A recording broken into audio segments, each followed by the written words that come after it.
that some people don't have privilege when you basically just said that trans people aren't valid. They're not a thing. They're just girls pretending to be boys or boys pretending to be girls. Okay. Like, okay. Oh, someone's excited. Okay. Sex is biological, but gender is a completely different thing. No, gender is not disconnected from sex. So. It's not completely disconnected, but it's still a cultural thing. It's still from society. It's okay. No, it is not in the mind. Okay, you're not a man if you think you're a man. And I didn't say pretending, or if I did, I shouldn't have said pretending. Let me amend. You said playing. Okay, I said a boy who thinks he's a girl. That's the usual phraseology I use. Not playing. I usually say a boy who thinks he's a girl or a girl who thinks he's a boy, which is technically what we're talking about here. As far as the actual psychological issues at play, it used to be called gender dysphoria or gender identity disorder. Now they call it gender dysphoria. The idea that sex or gender are malleable is not true. Okay, and I'm not denying your humanity if you're a transgender person. I am saying that you are not the sex to which you claim to be. You're still a human being, and you're a human being with an issue that I wish you Godspeed in dealing with in whatever way you see fit. But if you are going to dictate to me that I'm supposed to pretend that men are women and women are men, no. My answer is no. I'm not going to modify basic biology because it threatens your subjective sense of what you are. Okay, but you're still saying these kids should not be accepted because they don't really fit in either place? They can't just I'm saying that the Boy Scouts have a standard. You must be a biological boy to be a Boy Scout. You have to be a boy to be a Boy Scout. Where's that written though? Okay. In the name Boy Scouts. Because this is a very because for all of human history, boy meant boy and girl meant girl. Boy did not mean girl. People are breaking our same-sex culture. And if I call you a moose, are you suddenly a moose? Okay, if I redefine our terms. No, yes, that's right. Men and women are a completely different thing. This is true. Have you ever met a man or a woman? They're completely different. It's a completely different thing. You can't just say you're a cat. It's not a thing. It's genders. It's not saying you're okay, why is that? I don't understand. Why? Okay, let me ask you this. Okay, I won't ask you how old. I will ask you how old you are, okay? Because you're young enough that it's probably not insulting to ask you. So. I'm 22, so I'm probably young and naive, right? No. Why aren't you 60? Why aren't you 60? Because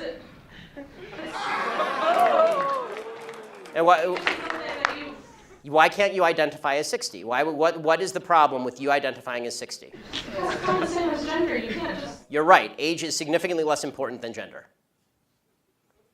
You can't magically change your gender. You can't magically change your sex. You can't magically change your age. You can still legally change it. People recognize You can't legally change your age, by the way. Obviously. You can change your name, you can change your sex, you can change your identity. Just because you can do things legally doesn't mean that they are correct biologically. You could do lots of things in the past that were incorrect biologically and correct legally. For a long period of time in the United States, sterilization of the mentally ill took place. That didn't make it okay. Skinner versus Oklahoma. Justice Oliver Wendell Holmes wrote the decision. Right. I still don't understand why you're accepting these children that are... It's not a matter of open-minded and accepting. I want them to get treatment that they see fit, but that's not involving me. The idea behind the transgender movement as a civil rights movement is the idea that all of their problems would just go away if I would pretend that they were the sex to which they claim membership. That's nonsense. The transgender suicide rate is 40%. It is 40%.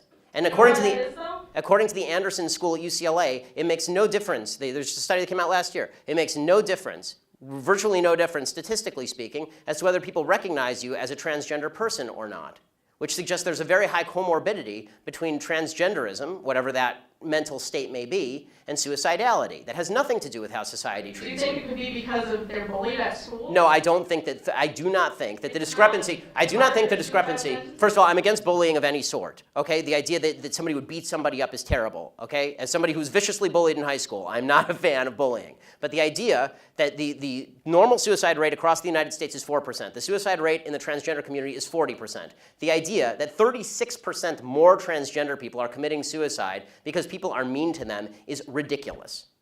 It's not true, and it's not backed by any science that anyone can cite. It is pure conjecture. In fact, it's not even true that bullying causes suicide, according to a lot of studies. For example, in the black community, where the idea is supposedly that America is a racist society, blacks are bullied a lot. Okay, in the black community has significantly lower suicide rates than in the white community. In fact, in third world countries, the suicide rate is significantly lower than in first world countries. Suicide actually seems to be a privilege of the upper classes if you actually look at it from a financial perspective. So the idea that suicidality is directly a result of people like me saying, no, men are not women and women are not men, it's not true. It's also... So you think it doesn't impact their identity at all, or their depression, or how they feel about themselves? I think the idea that you're going to sacrifice the entire society's proper definition of sex because you think that there is in legal terms, somebody with an eggshell skull, meaning that somebody who has a pre-existing condition that makes them more susceptible to criticism, that is not a way to run a society. You can't sacrifice truth because some people are going to actually suffer because of the truth. Plus, there's no evidence whatsoever that the suicide rate would go down in the transgender community in any marked way if people just started pretending that men were women and women were men. We're trying that experiment now. We'll find out whether it works. So far, no evidence. Have you talked to a group of trans people at all instead of just a group of like white people? I'm more than happy to talk to a group of any people who will have me, but usually they protest me. Okay, last question about your Planned Parenthood thing.